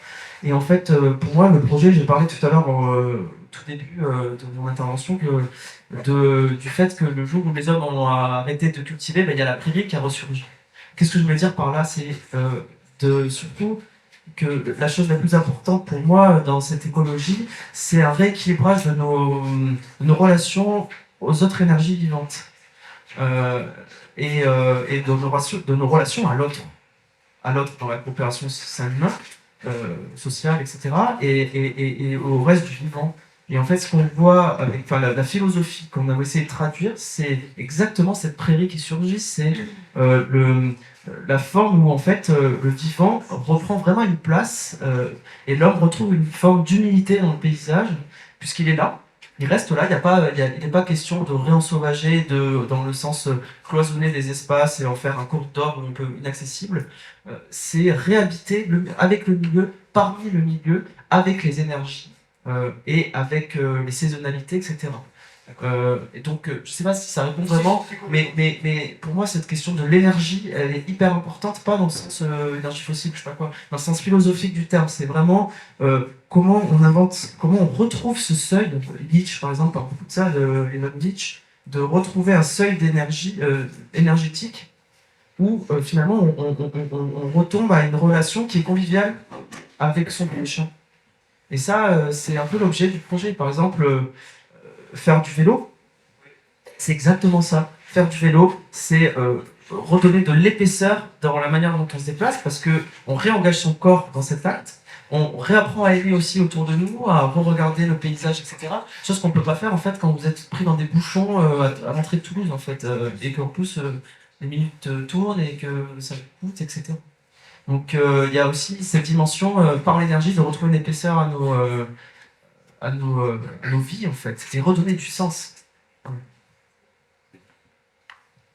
J'avais juste une question par rapport à la forme, du coup, comme j'ai fait la présentation du projet à la Académie du Climat il y a quelques temps, et du coup, dans la présentation, tu avais vraiment montré des images des différents projets dont tu as parlé, et du coup, là, je suis un peu surprise de ne pas les voir ici, parce que c'est vrai que quand on parle, et sans voir, quand on parle et qu'on voit juste la voix, on ne peut pas du tout imaginer tout ce qu'il y a, justement, tout ce qui est des articles derrière. Je ne sais pas si tu l'avais montré, mais en tout cas, pour nous aussi, c'est intéressant. Je sais pas si En fait, c'était un peu un choix pour la soirée, parce qu'on voulait pas que ça soit une soirée présentation du projet, quoi. C'était pour ça plus... Quand tu parles de chaque lieu, du coup, on visualise ça. Oui, tout à fait. Mais c'était pour ça aussi, c'était pour que ce soit quand même équilibré. Hein. Si pour préciser, peut-être c'est pas tant informel que le récit formel de leur récit de qu'est-ce que c'est le nouvel paradigme dans le monde écologique. Mais c'est vraiment pour dire que ça existe.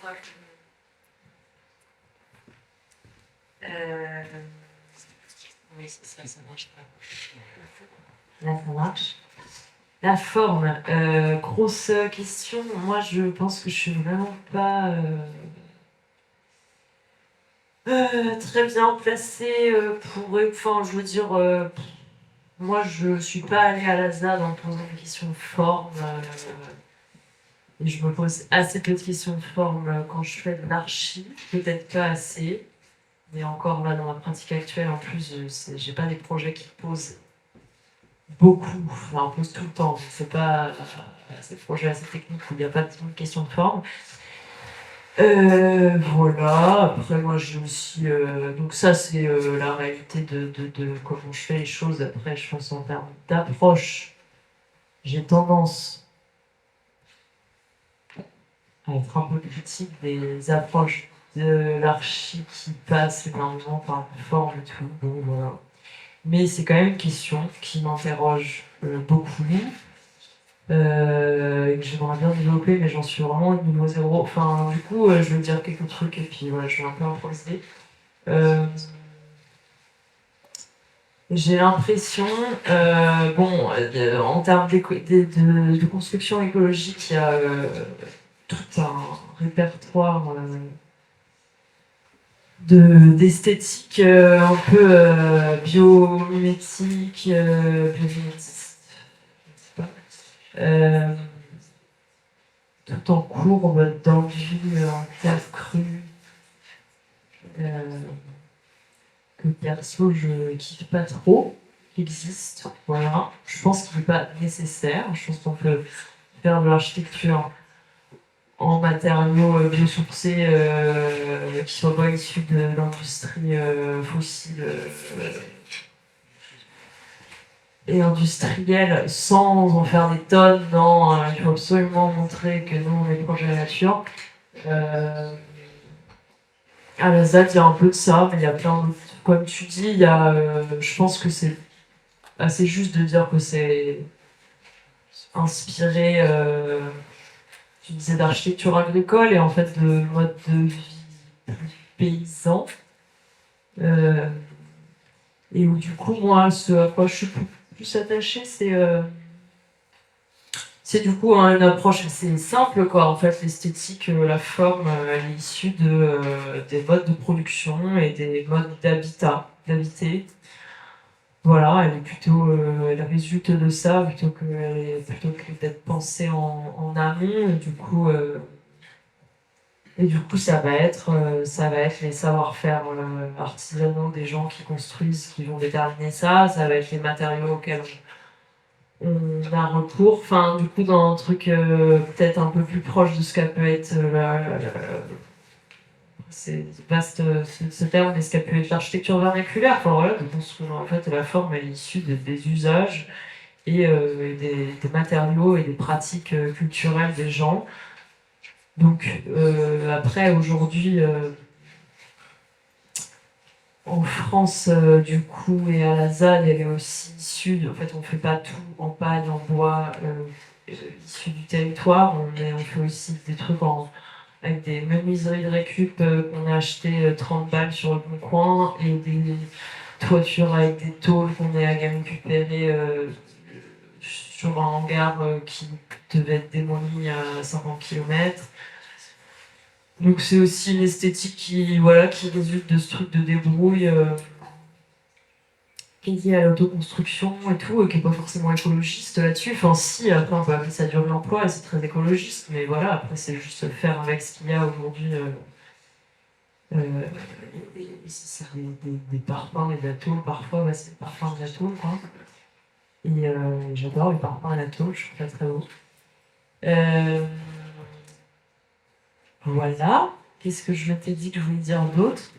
Non, je m'étais dit que finalement, mais là je vais peut-être dire n'importe quoi, je sais pas, mais pour moi, l'architecture écologiste ou la construction écologique que j'entends faire, elle peut être finalement assez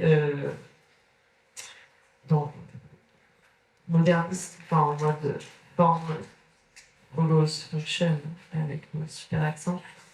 Juste en fait, voilà, c'est pas plus compliqué que ça, quoi. Sauf qu'à l'époque, ils étaient complètement fanats de l'industrie et du coup, c'était béton armé et structures métalliques. Et nous, on est revenu vu les circonstances actuelles. Et du coup, ça va être avec autre chose. Mais finalement, moi, je me sens pas tant éloigné que ça. Et en fait, la beauté, elle va venir de trucs assez simples, matériaux, lumière, usage des espaces par les personnes qui les habitent et leur culture. Voilà. Je crois. Juste une question, est-ce qu'il y a quelqu'un de la cafette ici ou pas? Genre, je vois Martin. Est-ce que c'est possible de prendre un quart d'heure en plus? Désolé, je te mets un peu le couteau sous la gorge là, parce qu'il y a pas de monde qui écoute. Mais tu peux dire non.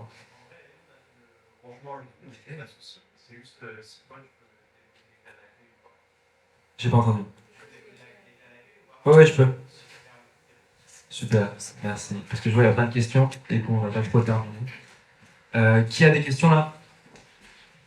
Je crois que c'était à droite en premier. Ouais. Question, tu as été assez critique sur le rôle du coup enfin, ton rôle en maîtrise d'œuvre, le rôle du coup de l'architecte, de l'urbaniste même. Quelle organisation tu as aujourd'hui et en quoi du coup en fait elle est vraiment différente et comment tu entends du coup la faire perdurer, parce que là du coup on est peut-être sur la conception, mais quand ça sera au niveau de la réalisation, comment tu vas faire en sorte de pouvoir en fait pas avoir faire perdurer le modèle qui était celui d'avant? Ouais, c'est une super question ça. En fait, ce que j'ai pas dit dans le... Enfin, j'en ai un petit peu parlé, j'ai parlé de se réapproprier les ressources.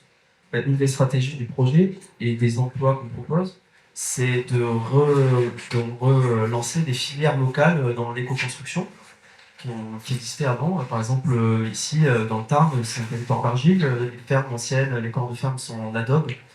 Donc relancer les adobes, c'est quand même assez facile à faire. Je veux dire, ça ne demande pas, voilà. Et puis en plus, le chanvre aussi pousse bien dans cette région et ça pourrait permettre de faire aussi de l'éco-construction, etc.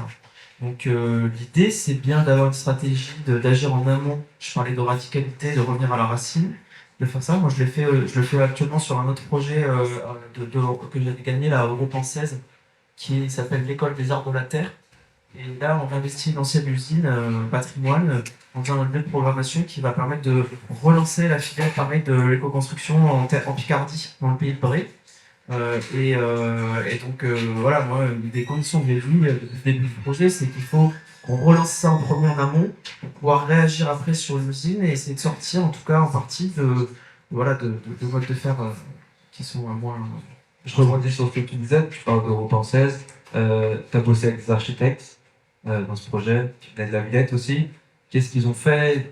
Enfin, quelle était leur place là-dedans? Comment ils ont agi avec toi? Ouais, c'était super. On était 6 dans ce projet, donc c'est quand même beaucoup. Mais c'était très chouette. Du coup, on avait des compétences assez différentes.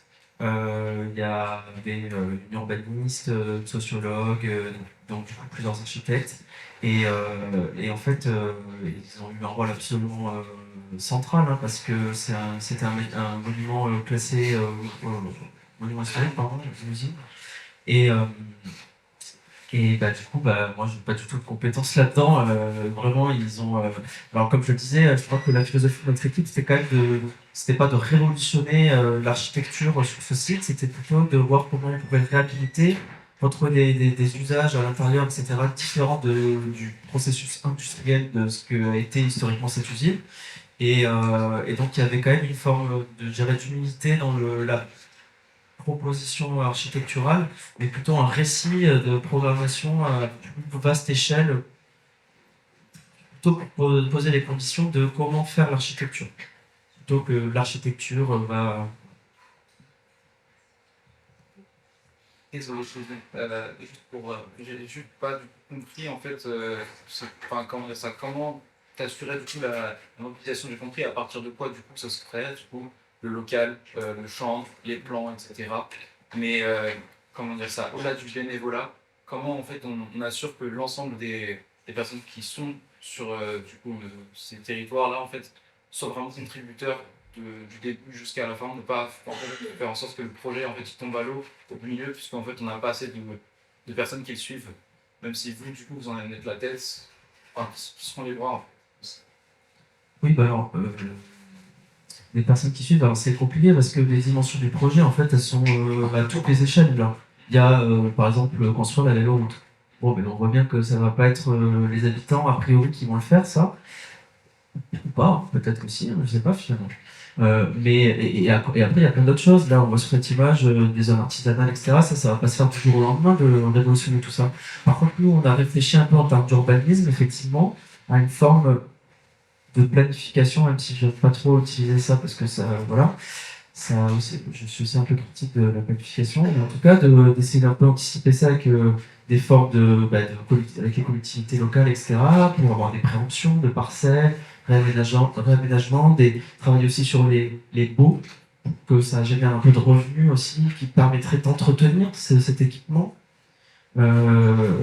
Donc il y a un modèle effectivement à inventer, mais on avait quelques clés. Après, effectivement, c'est un changement de. Il ne faut pas regarder à un mode de vie constant. C'est volonté d'embarquer tout le monde vers une bifurcation ensemble, et ça passera en fait par plein de stratégies différentes, par des moments. Nous, on a travaillé aussi sur la saisonnalité. L'idée que sur la véloroute, l'été, il y ait plein, ce soit vraiment un soft power du territoire, de dire que l'été, il y a plein de gens de partout en France qui viennent faire la véloroute et qu'en fait, ils s'arrêtent à telle ferme parce qu'il y a un chantier là, que c'est identifié à cette échelle en fait. Et que tu t'arrêtes là, tu fais ça, etc. Voir que du coup, ça t'a tellement plu que tu veux t'installer. Donc il y a aussi ça derrière qui est intéressant, et on peut faire venir comme ça des gens qui n'avaient pas un destin vers la ruralité et qui finalement apprennent à aimer parce qu'ils se sont investis dans un territoire, et que ce territoire, comme des gens de la ZAD, leur a plu et qu'ils s'y sont installés, quoi. Merci beaucoup. Un truc qui pourrait être intéressant pour nous en tant qu'architecte aussi, c'est dans ce contre-projet, quelles ont été tes méthodes, tes outils pour mettre à bien ça. Aller beaucoup discuter avec tes habitants, tu rentrais chez toi pour travailler, enfin des trucs un peu bêtes peut-être, mais qui pourraient peut-être nous éclairer. Oui, alors c'était un contexte un peu particulier, puisque bon, l'État regarde très très près ce projet, il y a beaucoup de répression, etc. Donc le projet, on l'a pensé dans un cadre très confidentiel. Et ça, on l'a fait vraiment exprès parce que on voulait pas qu'ils accélèrent les travaux cet été. Donc en fait, on a été je dirais une douzaine de personnes à vraiment travailler sur le projet alternatif, à faire des réunions régulières pendant 3-4 mois. Et voilà, donc ça s'est fait un peu comme ça. Les outils, vous les avez là. Effectivement, ça reste quand même des trucs un peu graphiques. Voilà, enfin, j'ai pas pris un marteau et enfin, voilà. Et donc, bon, ça reste un travail un peu comme un travail d'agence, entre guillemets, mais qui s'est fait dans un dialogue. Moi, j'avais des idées un petit peu, puisque je connaissais ce territoire. Je porte aussi un certain nombre de thèmes, de valeurs, mais ça s'est vraiment construit avec les habitants. Par exemple, cette histoire de véloroute, c'était un peu mon idée. Mais eux, ça leur plaisait, hein, bien sûr, mais ils ont dit on n'embarquera pas tout le monde si le projet, on retient que cette histoire de vélo route, quoi. Et donc ça, j'avais pas le recul nécessaire pour me rendre compte. C'est vraiment eux qui m'ont dit mais il faut aussi que tu travailles sur les transports en commun, nous c'est hyper important, il manque des bus, il manque des machins, etc. Nanana. En fait, il y a eu ce dialogue-là pour mieux comprendre aussi les envies de chacun, et moi j'essaie de traduire un peu ces choses-là. Et il y a aussi un travail très créatif qui s'est opéré aussi à travers les différentes manifestations. Par exemple, en avril 2023, il y a eu un peu le thème de la manifestation, c'était avant qu'on fasse le projet alternatif, c'est le jour où moi je suis allé leur en parler. Et ils avaient fait un atelier pour faire des beaux guides, et en fait on est allé sur l'une des 2x2 voies existantes gratuites aujourd'hui qui va être privatisée, faire la manifestation, et donc c'était une course de Mario Kart, etc. Et donc et ce qu'ils n'arrêtaient pas de dire, c'est ils veulent accélérer, décélérons, etc. Enfin, tout ça, moi, ça m'a vachement marqué. Donc ça a marqué aussi l'univers qui est derrière, qui est d'inventer même des nouveaux bolides qui vont aller sur cette véloroute nationale, que chacun bricole ses trucs. C'était déjà en germe dans leur tête, tout ça, en fait. Et moi, je me suis nourri de ça pour les aider à compléter ce récit-là.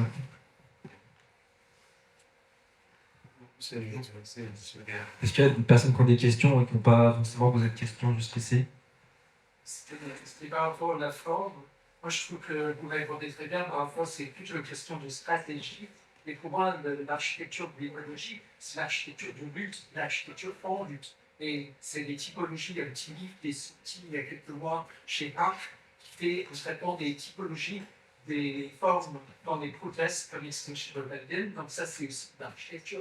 Et toutes les stratégies des détournements que vous avez évoquées, ça aussi, c'est un savoir-faire d'architecture globalisme. Donc c'est pas... je trouve que la question de forme est intéressante, mais c'est un peu mal placé par rapport à ce que vous avez évoqué. Pourquoi on fait ça avec les outils?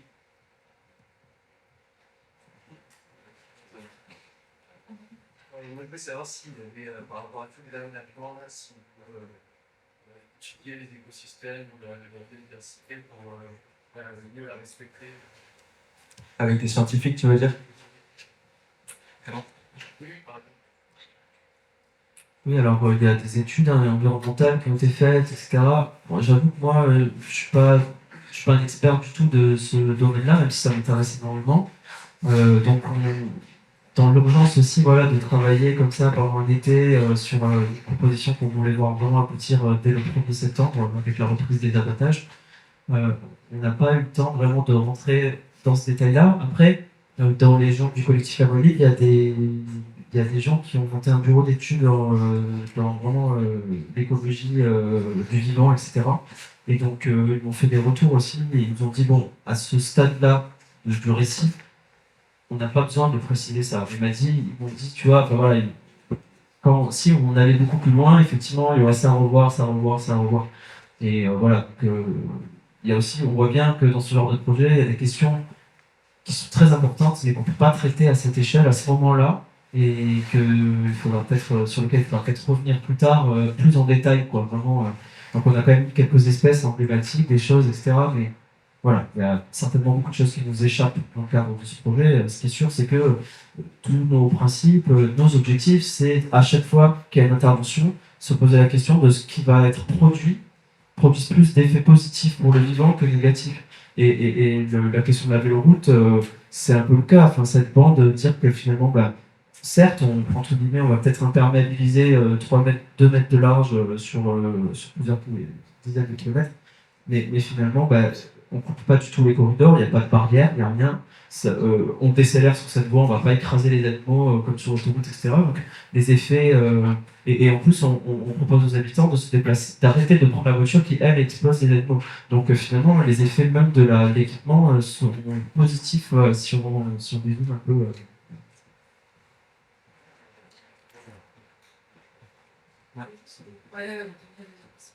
Non, elle était juste devant. J'avais juste une question par rapport au support de la mairie de Toulouse. Parce que, est-ce que vous avez réussi à choper le support de Loudun? Est-ce qu'il a quand même, par rapport à sa tribune sur la métropolisation, ça va dans son sol, votre projet? Alors, je ne suis pas au courant de la tribune. Il a dit qu'il arrête que Toulouse, ça cannibalise un peu toutes les villes, parce que dans le sud-ouest, il n'y a pas de grosses villes comme par exemple Grenoble à côté de Lyon. Et du coup, il disait qu'il en avait marre que tout devienne banlieue de Toulouse. Et c'est pour ça que. Oui, alors il a été très silencieux sur le débat sur la 69. Il y a eu une proposition d'un vœu de la part de l'opposition au conseil municipal de Toulouse et il n'a même pas voulu la regarder. Il ne veut pas lancer de débat sur cette question. Je pense qu'il est assez gêné ce projet. Il considère aussi que, vu que c'est un embranchement d'une autre autoroute qui va à Albi, Toulouse n'est pas directement concerné, donc il joue aussi beaucoup sur ça, de dire c'est pas nous les élus qui portent l'autoroute, c'est pas voilà. Alors qu'on sait très bien que les conséquences elles vont aussi se faire sentir un peu à Toulouse, certainement. Donc voilà, on n'a pas de contact particulier avec lui. Et par ailleurs, après, ils sont très forts aussi pour être totalement toujours contradictoires dans tout ce qu'ils disent, hein, parce que c'est la même chose avec Carole Delga, qui défend l'autoroute et qui nous dit qu'elle veut remettre des trains. Enfin, on comprend pas bien. Et du coup, voilà, il y a aussi des contradictions entre les discours et les actes. Et une des raisons d'être du projet, c'est aussi parce qu'on a fait un fléchage des politiques publiques qu'on pourrait mobiliser, notamment de la région, etc. C'est de les mettre devant leurs contradictions, en disant mais regardez, le plan vélo, il me subventionne 1 milliard d'euros, 3 milliards d'euros sur 5 ans, etc. Vélo-route, ça rentre totalement dedans. Voilà, enfin, et ils ne savent pas quoi répondre en fait. Ça, mais... voilà. Je suis désolé, je suis pas sûr qu'on ait le temps de poser beaucoup plus de questions. Moi, j'en avais juste une, toi pour Jacques. Toi qui as été diplômé du coup d'une école d'architecture, donc de Malaquais, quels cours tu penses qui ne sont pas forcément présents à l'école qui pourraient être intéressants à introduire, ou au contraire, quels cours sont un peu trop courants? J'ai vu que tu as écrit quelques notes dessus, c'est pour ça que je me permets de relancer dessus. Mais ça peut être intéressant d'avoir ta vision sur ça. J'ai tout préparé. J'avais pas beaucoup d'inspiration pour cette question. Je voulais dire que ouais, non, c'est un peu facile. J'ai l'impression que. Enfin, non, j'ai du mal à le positionner souvent par rapport à ces questions de critique de l'enseignement en archi. En fait, il est déjà tellement plein de trucs et on a des emplois du temps tellement à blanc pendant 6 ans que du coup c'est toujours un peu facile de dire ah oui il faudrait aussi ça, mais c'est très tentant, mais je le fais. On pourrait en enlever. On pourrait enlever des trucs. On pourrait enlever je pense un pataquès de bidule un peu conceptuellement je sais pas. Théorique? Non, c'est pas théorique, ça veut tout rien dire, mais enfin, je veux dire, théorie. Non, il y a plein de théories qui sont intéressantes, mais non, mais approche conceptuelle-spatiale un peu lourde qu'on peut avoir en projet parfois, je sais pas. Non, je sais pas ce qu'il faudra acheter à la poubelle. Faudrait creuser le sujet, je suis pas du tout aguerrie sur le sujet. Je pense que ce que je me suis dit et ce que j'ai discuté avec des amis qui avaient écrit un super texte il y a 4 ans, qui s'appelait Point de vue étudiant, sur les études en archi, qui doit être dispo sur internet, je sais plus trop, il a dû être publié sur lundi matin, je crois. En tout cas, on se disait, ça je veux dire, un truc de juste besoin de remettre le métier d'archi dans le contexte un peu économie politique du truc, et c'est quoi quand on sort d'études d'archi ce qu'on est amené à faire théoriquement. Enfin, les études d'archi mènent à plein de métiers différents, les métiers d'architecture, etc. N'empêche qu'il y en a beaucoup, enfin ce qu'on nous présente et ce qu'on nous invite à faire, c'est quand même beaucoup la maîtrise d'œuvre, et du coup c'est quoi en fait le marché de la construction aujourd'hui en France, des trucs un peu pratico-pratiques sur c'est quoi les maîtrises d'ouvrage, pour qui on travaille, comment il est foutu ce marché, il y a combien de pourcents d'archi qui bossent pour les promotes, des trucs comme ça, je pense que ça manque, on se rend un peu compte. pas pour nous préparer psychologiquement à accepter ça, hein, mais parce que je pense que c'est nécessaire de comprendre pour pouvoir éviter de faire ça et sortir et se faire embringuer comme plein de gens font dans des vies qui n'ont l'air pas trop géniales. Bref, des manières de faire ce métier pas génial. Voilà, et après, un truc qui m'a pas mal manqué, que j'ai dit tout à l'heure, c'est approche constructive. Mais bon, enfin, moi, en fait, j'ai fait mes études à Malaquais, j'ai eu un cursus un peu particulier, je pense, et du coup, par exemple, je pense qu'à Malaquais, et j'ai l'impression à la Villette aussi, on a quand même accès à pas mal de cours chouettes. Enfin, j'ai l'impression qu'il y a quand même pas mal d'enseignants plutôt politisés, qui font des trucs cool. Enfin, moi, perso, mon cursus en master a été plutôt heureux. Et c'est aussi comme ça que je pense que j'ai moins de facilité à être critique que des potes qui ont été dans d'autres écoles où ils ont moins eu accès à ça. Et dans mon parcours, moi j'ai été à fond plutôt sur des trucs assez théoriques justement. Peut-être de théorie critique de la vie, de machin, avec beaucoup à l'hiver des profs qui étaient chercheurs et pas praticiens, etc. Donc ce que je veux dire, le manque d'approche technique tient aussi à ça. Je n'ai pas choisi ça dans mes études. Mais je pense que, ouais, juste la matérialité des choses, construire avec des... Mais bon, je pense que ça va plutôt vers ça, mais construire avec des matériaux, d'où ils viennent, c'est quoi? Et là aussi, en fait, économie... Enfin, en fait, construire avec des matériaux, c'est quoi? Tant... Il y a plein de cours de projet où on dessine des espèces de bâtiments où on ne sait pas trop ce qui se passe dans les murs, parce qu'on part du principe que ça va être du béton. Donc, en fait, c'est quoi les matériaux? Ils sont produits comment? Ils viennent d'où? Et comment on peut faire autrement, et voilà, tout ça me semble assez intéressant. Tu parles du béton. Il y a des grosses mobilisations là ce week-end, vous voyez, il y a des affiches. Du 9 au 12, il y a une journée d'action contre la Lafargue et le manque du béton. Moi je voulais juste préciser... que, en fait, aujourd'hui, on est tous un peu réunis parce qu'on pose un peu des questions écologiques. C'est une grande question, on a bien vu ce que c'était plus ou moins aujourd'hui. Je voulais juste préciser que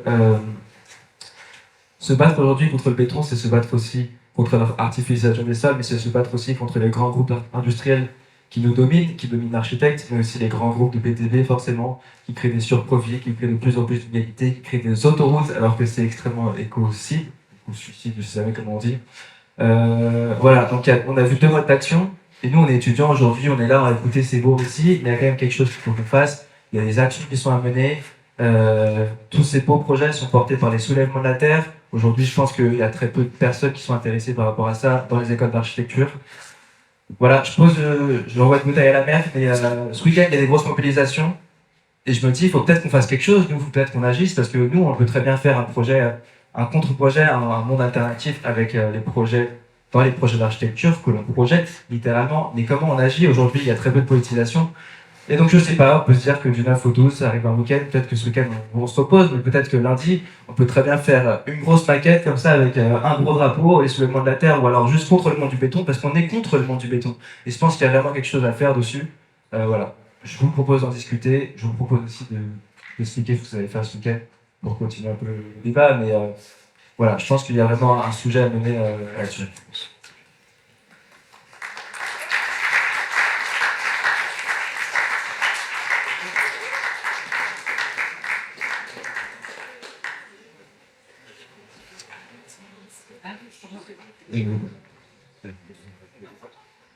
Oui, alors, moi pour ma part, du coup, je vais effectivement participer à ce week-end de mobilisation. Ce sera à Nantes, au Goar, où on va faire un projet alternatif du coup, en milieu urbain dans les semaines et les mois qui arrivent, avec les collectifs locaux, Soulèvement de la Terre, CGT, XR, Selon les Goar, Nantes en commun. Et donc, l'idée, c'est de retourner la ZAC pour en faire une ZAC sur la question des communs. Et démétropoliser les imaginaires aussi autour d'un quartier sur les dernières terres agricoles de Nantes qui sont du coup condamnés par ce projet qu'ils appellent l'éco-quartier et qui est en béton. Voilà. Ok, merci beaucoup d'être venu en fait à la Villette. Merci d'être venu. Merci d'être venu au Toulouse de Paris. Ceux qui veulent un peu discuter de ce dont on vient discuter aujourd'hui et même de peut-être une action, peut-être, pourquoi pas lundi prochain. On peut se donner rendez-vous demain juste dehors là, à 19h pour en discuter. Je pense que c'est important qu'on s'approprie un peu ces questions-là et qu'on ne soit pas juste en train d'écouter. Donc voilà, on vous fait une proposition demain à 19h ici, juste devant la cafette, si vous voulez en discuter. Et vous ajoutez aussi que nous on fait ça parce qu'on a du temps cette année et qu'on n'a pas de projet. Et puis je trouve que c'est important en fait que les étudiants ils abordent ces sujets-là. Donc on a rajouté une date aussi de conférence où il n'y a pas d'animateur, c'est plus les étudiants qui vont discuter entre eux. Comment en fait on se rapproprie ces questions-là? Qu'est-ce qu'on fait par la suite? C'était bien beau là, ces six moments de conférence et de table ronde, mais qu'est-ce qu'on fait concrètement? Est-ce que tout ça se poursuit? Voilà. C'est juste un moment où on prendra le temps de discuter et voilà quoi. Et du coup, la semaine prochaine, c'est la dernière. Et ce sera sur la question des collectifs ou plutôt des regroupements d'architectes et pour de nouvelles manières de faire de l'architecture. Parce que voilà, ce sera une table ronde qui sera un peu plus pratico-pratique sur certaines personnes qui se sont posées ces questions-là et qui ont mis en application. Puisque voilà, on a vu ces dernières semaines qu'il y avait quand même des trucs qui se passaient pas très bien dans notre société. On a parlé de l'ANRU, pour ceux qui étaient là, il y a énormément de démolitions de logements sociaux en France en ce moment même. Le pire en ce moment, c'est surtout à Roubaix, le quartier de l'Alma, qui est en détresse totale. Donc ça fait partie aussi des sujets qui sont liés à notre futur métier et je pense qu'on peut juste pas le nier. Donc voilà, la semaine prochaine, ce sera un peu plus calme, un peu moins alarmiste, mais ce sera important aussi parce que le sentiment d'impuissance, il peut être aussi dur et du coup, d'en discuter avec des gens qui se sont posés ces questions-là et qui les ont mis en application, ça peut être aussi cool. Donc voilà, ce sera à 18h. Et sinon, vous pouvez retrouver toutes les conférences sur YouTube, parce qu'à chaque fois, on me demande pourquoi c'est filmé. Donc c'est sur YouTube, c'est sur La Villette étudiante. Voilà, donc on peut vous proposer de se rejoindre aux 3 arbres, juste après, à discuter. Pour ceux qui n'ont pas pu poser des questions. Et si vous pouvez aussi nous aider rapidement à ranger un peu tout le matos, c'est Baptiste ici, il peut vous dire où ça se passe. Et merci d'être venu et à la semaine prochaine. 18h cette fois-ci.